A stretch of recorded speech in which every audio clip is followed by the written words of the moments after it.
अफगानिस्तान में तालिबान ने देश की नदियों और नहरों के पानी को अपने नागरिकों की जरूरतों के लिए रोकने की योजना पर अमल तेज कर दिया है और तालिबान के इसी कदम के चलते अब पाकिस्तान की टेंशन बढ़ गई है। पाकिस्तान के साथ साथ पड़ोसी देश जैसे ईरान और मध्य एशिया के राष्ट्रों की चिंता भी बढ़ गई है, जो दशकों से अफगान जल संसाधन पर निर्भर रहे हैं। पानी के संघर्ष ने अब क्षेत्रीय तनाव को और भी जटिल बना दिया है।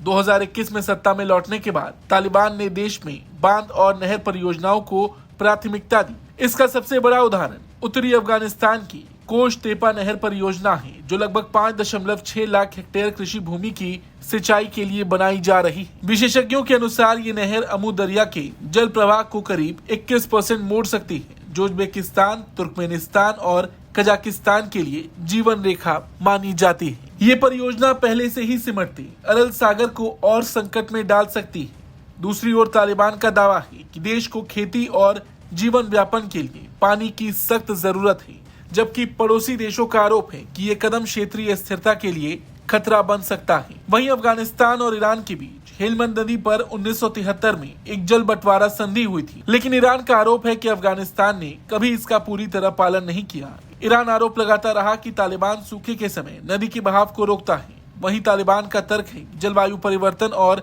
संसाधनों की कमी ने हालात को और बदतर कर दिए हैं। रही बात पाकिस्तान की, तो पूरब की ओर बहने वाली काबुल नदी पाकिस्तान में सिंधु नदी से मिलती है और यहाँ भी एक नया विवाद बन रहा है। अफगानिस्तान और पाकिस्तान के बीच इस पर कोई औपचारिक जल संधि नहीं है और अगर तालिबान इस नदी पर नियंत्रण बढ़ाता है तो पाकिस्तान को सिंचाई और कृषि के लिए जरूरी पानी की भारी कमी का सामना करना पड़ सकता है। और देखा जाए तो भारत पहले से ही सिंधु जल संधि को स्थगित कर पाकिस्तान पर दबाव बनाए हुए है। अब तालिबान की जल नीति ने पाकिस्तान को दूसरी ओर से असुरक्षित बना दिया है। वहीं इस बीच पाकिस्तान की सेना प्रमुख असीम मुनीर ने अफगान तालिबान को खुले शब्दों में चेतावनी भी दी थी। कुछ रिपोर्ट्स के मुताबिक कुछ दिन पहले ब्रसेल्स में एक निजी बातचीत में मुनीर ने अफगानिस्तान पर तर्क रुख अपनाते हुए कहा था, हमने वर्षों से अफगानिस्तान पर दया और उपकार किया है, लेकिन बदले में उन्होंने भारत से मिलकर हमारे खिलाफ साजिश रची है। यदि तालिबान पाकिस्तान में आतंकियों की घुसपैठ नहीं रोकता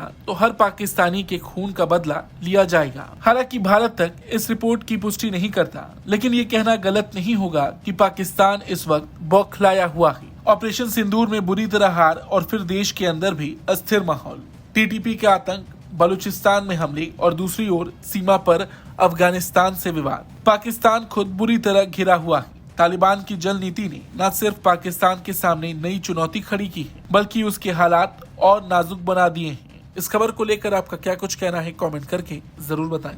ब्यूरो रिपोर्ट, भारत तक।